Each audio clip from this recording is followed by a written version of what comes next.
जय हिंद साथियों। इस वीडियो में हम समझते हैं कक्षा 10 के लिए विज्ञान का बहुत ही इम्पोर्टेंट चैप्टर प्रकाश का परावर्तन तथा अपवर्तन। इसमें से आंकिक प्रश्न यानी न्यूमेरिकल से क्वेश्चन नंबर 11 और क्वेश्चन नंबर 11 से पहले जितने भी क्वेश्चन हैं आप लोगों को हम पार्ट 1 और पार्ट 2 में बता चुके हैं। आप लोगों ने वीडियो नहीं देखी तो आप प्लेलिस्ट से वीडियो देख लीजिएगा। आप लोगों को एक एक सवाल का न्यूमेरिकल पूरा मिल जाएगा। और क्वेश्चन नंबर 11 हम आप लोगों को इस वीडियो से बता रहे हैं। तो क्वेश्चन नंबर 11 हमारा क्या कह रहा है, ध्यान से समझ लीजिएगा। और आप लोगों को आपके पेपर से पहले जितने भी न्यूमेरिकल्स हैं यानी फिजिक्स में जितने भी न्यूमेरिकल हैं सारे न्यूमेरिकल कंप्लीट करवा दिए जाएंगे। ओके, और आप लोग भी विश्वास बना कर रखिए कि आपकी तैयारी अच्छी तरीके से हम करवाएंगे।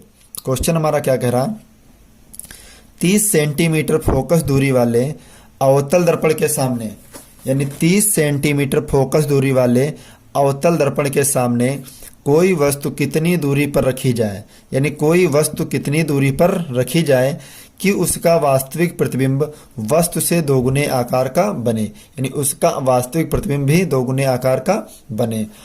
तो आप लोगों के पास बुक होगी और नहीं बुक है तो आप देख लीजिए। हम आप लोगों को नगीन प्रकाशन की बुक से सारे सवाल लगवाते हैं अच्छी तरीके से। इस बुक को आप लोगों के पास नहीं है तो आप लोग खरीद भी सकते हैं मार्केट से, यानी किताब की दुकान से खरीद भी लीजिएगा।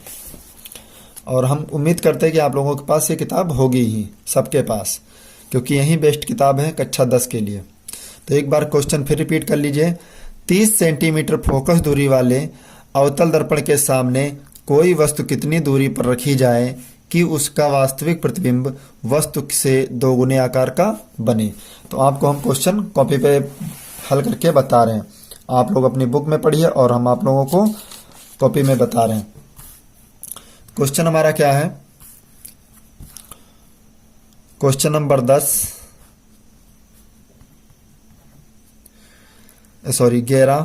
क्वेश्चन नंबर 11 यानी अवतल दर्पण है, इसमें कहा गया है। तो सबसे पहले लिखेंगे अवतल दर्पण के लिए, अवतल दर्पण के लिए। तो अवतल दर्पण हमारा क्या कह रहा है, 30 सेंटीमीटर फोकस दूरी, यानी अवतल दर्पण की फोकस दूरी हमेशा माइनस में होती है। आपको लोगों को हम पिछले वीडियोज में बता भी चुके हैं, यानी फर्स्ट पार्ट में बिल्कुल अच्छी तरीके से बताया भी है। फिर अवतल दर्पण के सामने कोई वस्तु कितनी दूरी पर रखी जाए, तो मान लिया u दूरी पर रखी जाए। कितनी दूरी पर रखी जाए, u दूरी पर रखी जाए कि उसका वास्तविक प्रतिबिंब यानी जो उसका आवर्धन है वो कितने गुना बने, 2 गुने आकार का। तो आवर्धन आपका 2 गुना आकार होना चाहिए बटे में u। तो यहां से v का मान निकाल लेंगे तो माइनस का 2u। दर्पण के सूत्र से, दर्पण के सूत्र से, दर्पण का सूत्र क्या कहता है, 1/f बराबर 1/v प्लस 1/u। 1/f बराबर 1/v का मान कितना है, -2u प्लस 1/u का मान -u। 1/f और फोकस दूरी आपकी दी है 30 सेंटीमीटर, यहाँ पे दी भी है। तो फोकस दूरी -30 सेंटीमीटर, माइनस का 2u plus minus 1/u minus का 1/30।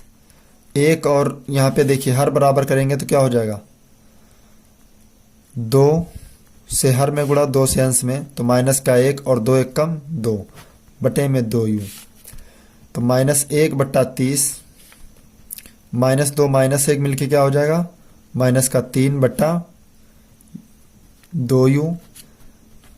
3 माइनस से माइनस कैंसिल, 30 या 90 यानी 2u बराबर 90। तो u का जो मान आया वो कितना आएगा, 45 सेंटीमीटर। 2 से काटेंगे 45, यही आपका राइट आंसर। ओके, अच्छी तरीके से आप लगा भी लीजिए अपने नोटबुक में जो भी फेयर कॉपी बनाए हों आप लोग। फिर क्वेश्चन नंबर 12 क्या कह रहा है उसको भी अच्छी तरीके से देखते हैं। क्वेश्चन नंबर 12 कह रहा है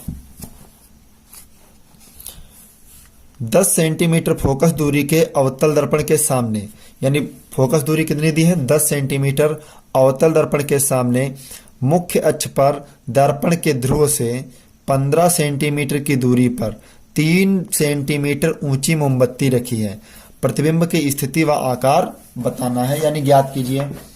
तो 10 सेंटीमीटर फोकस दूरी है, तो फोकस दूरी f का जो मान दिया वो 10 सेंटीमीटर। दर्पण आपका अवतल है। तो आप लोग अपनी बुक में क्वेश्चन अच्छी तरीके से पढ़ लीजिए, हम आपको सोल्यूशन इसकी कॉपी पे बता रहे हैं।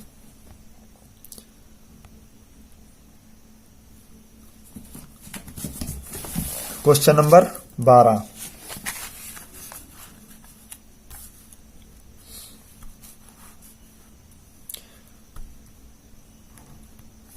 तीस सेंटीमीटर फोकस दूरी। सबसे पहले देखना होता है कि दर्पण कौन सा हमारा है, उत्तल है या अवतल। तो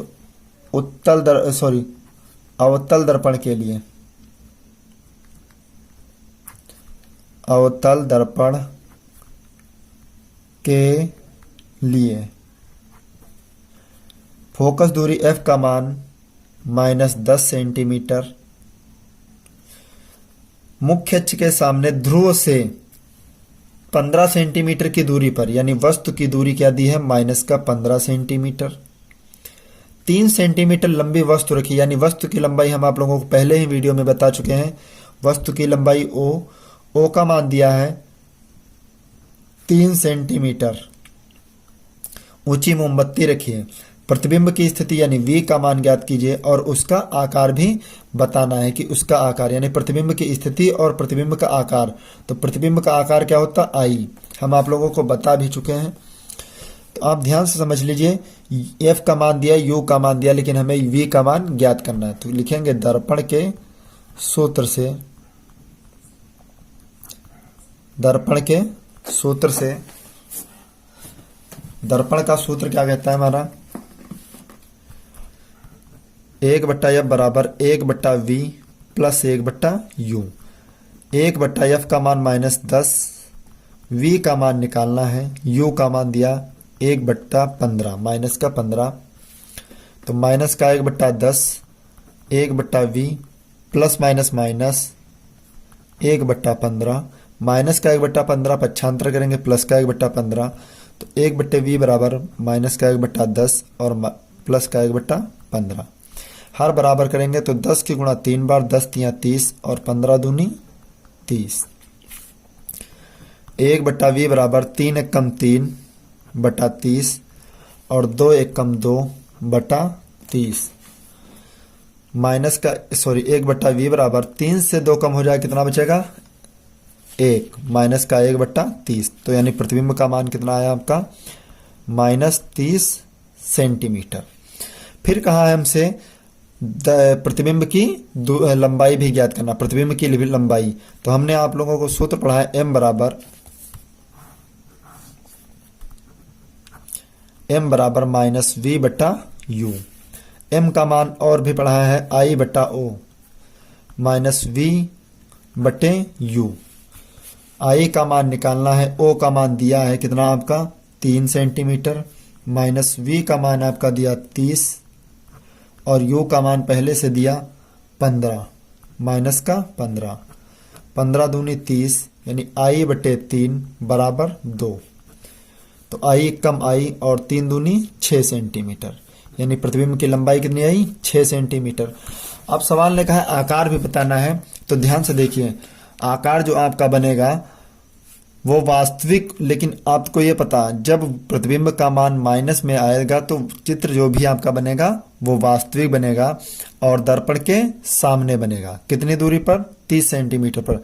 यदि V का मान माइनस आए तो दर्पण के सामने बनेगा और लंबाई जिसकी होगी कितनी 6 सेंटीमीटर। ओके, ये 12 नंबर क्वेश्चन आपका कंप्लीट हुआ। क्वेश्चन नंबर 13 देखते हैं। क्वेश्चन नंबर 13 हमारा क्या कहता है,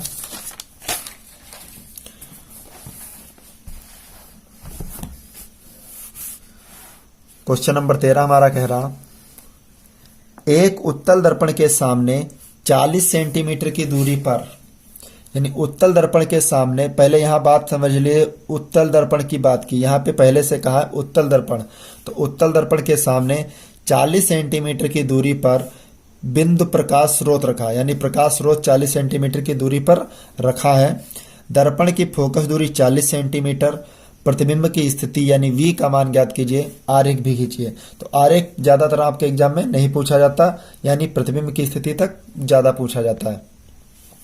तो आराम से इसको हल कर लीजिए, कोई भी दिक्कत नहीं है, अच्छा सा सवाल है।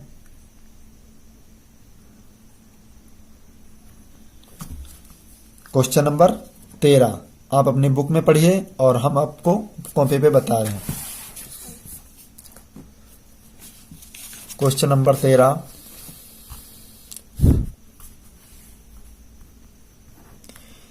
एक उत्तल दर्पण के सामने 40 सेंटीमीटर की दूरी पर, तो उत्तल दर्पण है, तो उत्तल दर्पण के लिए सबसे पहले यहां पे लिख दिए उत्तल दर्पण के लिए। उत्तल दर्पण के सामने 40 सेंटीमीटर की दूरी पर, यानी वस्तु के जो दूरी है वो माइनस का 40 सेंटीमीटर की दूरी पर प्रकाश स्रोत रखा है। फिर कहा दर्पण की जो फोकस दूरी दी है माइनस का 40 सॉरी उत्तल दर्पण है तो दर्पण की दूरी प्लस होगी, प्लस 40 सेंटीमीटर। फिर कहा है प्रतिबिंब V का मान ज्ञात कीजिए। तो दर्पण के सूत्र से, बहुत ही अच्छा क्वेश्चन है, कोई कठिन नहीं है। दर्पण के सूत्र से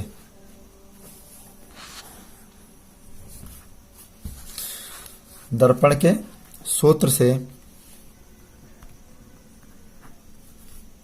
दर्पण का सूत्र क्या कहता, 1/f बराबर 1/v प्लस 1/u। 1/f का मान दिया है 40 और v का मान निकालना है प्लस u का मान माइनस का 40। 1/40 1/v plus minus minus 1/40, minus का 1/40 से पक्षांतर करेंगे तो प्लस का 1/40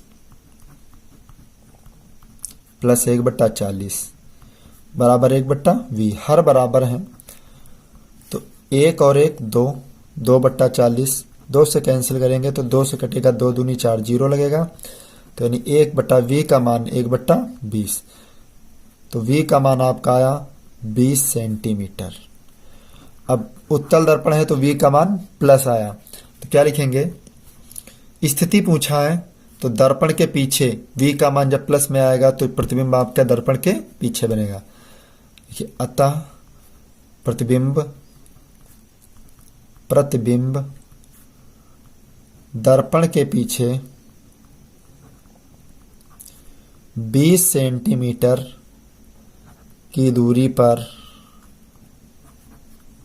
बनेगा, 20 सेंटीमीटर की दूरी पर बनेगा।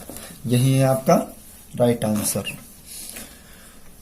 क्वेश्चन नंबर 13 भी आपका कंप्लीट हुआ। बहुत ही अच्छे अच्छे क्वेश्चन है, सरल है क्वेश्चन, कोई विशेष कठिन क्वेश्चन नहीं है आपके एग्जाम में आने के लिए। क्वेश्चन नंबर 14, यहां से आपके क्वेश्चन थोड़ा सा हार्ड स्टार्ट होते हैं। क्वेश्चन नंबर 14 क्या है, ध्यान से समझ लीजिए। अब यहां पे कहा है वायु के सापेक्ष कांच का अपवर्तनांक 1.50, यानी वायु के सापेक्ष एयर, वायु को इंग्लिश में क्या कहते हैं एयर, एयर के सापेक्ष यानी एयर के सापेक्ष ग्लास का अपवर्तनांक 1.50 तथा कांच के सापेक्ष हीरे का अपवर्तनांक 1.61। तो वायु के सापेक्ष हीरे का अपवर्तनांक ज्ञात कीजिए। वायु के सापेक्ष हीरे का अपवर्तनांक ज्ञात कीजिए। बहुत ही अच्छा क्वेश्चन है और इसे आप कॉपी पे अच्छी तरीके से लगा भी लेंगे। क्वेश्चन नंबर 14 लिखा है वायु के सापेक्ष, ध्यान से समझ लीजिए, वायु के सापेक्ष कांच का अपवर्तनांक, कांच का अपवर्तनांक बराबर 1.50। तो वायु के सापेक्ष यानी ANG, कांच को इंग्लिश में ग्लास कहते हैं इसलिए G, और वायु को इंग्लिश में एयर कहते हैं इसलिए ANG का मान 1.50। फिर का कांच के सापेक्ष हीरे का अपवर्तनांक, कांच के सापेक्ष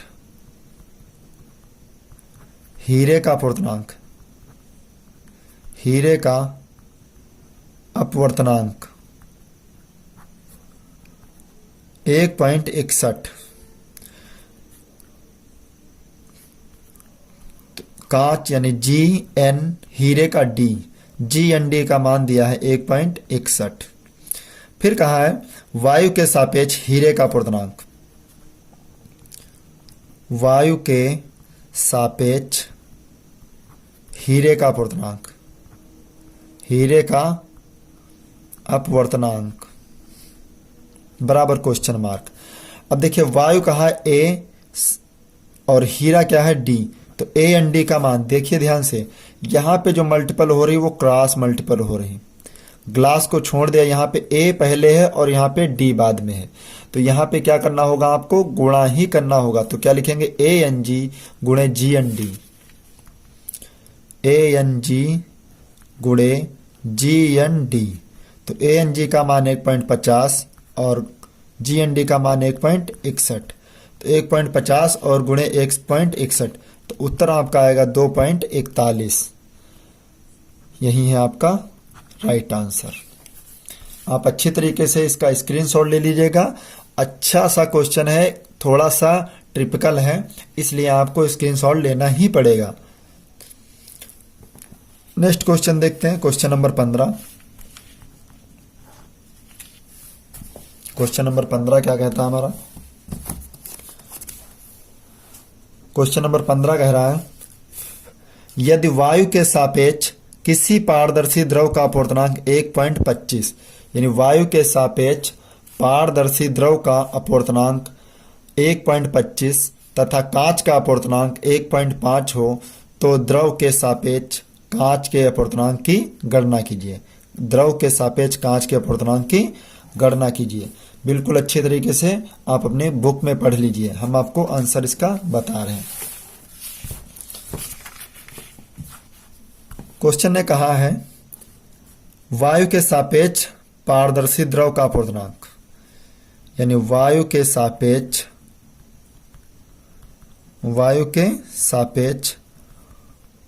पारदर्शी द्रव का अपवर्तनांक बराबर 1.25। तो यानी देखिए वायु क्या है ए, सापेक्ष n और अपवर्तनांक तो n है, और द्रव आपका क्या हो गया L, ANL का मान 1.25 दिया है। फिर कहा कांच का अपवर्तनांक, तो GN का मान दिया, NG का मान दिया, वायु के सापेक्ष कांच का अपवर्तनांक। तो वायु क्या है आपकी, हम आपको पिछले क्वेश्चन में बता चुके हैं, ANG का मान दिया है 1.50। फिर कहा है द्रव के सापेक्ष कांच का अपवर्तनांक, तो द्रव के सापेक्ष कांच का अपवर्तनांक हमसे पूछा है, तो LNG, तो LNG का मान ज्ञात करना है। तो LNG बराबर ANG, आपका कांच ऊपर रहेगा, किसका अपवर्तनांक पूछा है, कांच का अपवर्तनांक, तो कांच का अपवर्तनांक पहले और द्रव का अपवर्तनांक बाद में, तो ANL, तो ANG का मान 1.50 और 1.25, दशमलव से दशमलव कैंसिल, 1.150 बटा 100 1.25, 25 पंचे 125, 25 छक्का 150, तो यानी 6/5, 6 को 5 से भाग करेंगे 1.2 ही इसका राइट आंसर, 1.2 आएगा। यही है आपका right answer. Okay, I hope ये सभी क्वेश्चन आप लोगों को समझ आए होंगे। मिलते हैं नेक्स्ट वीडियो में, तब तक के लिए जय हिंद।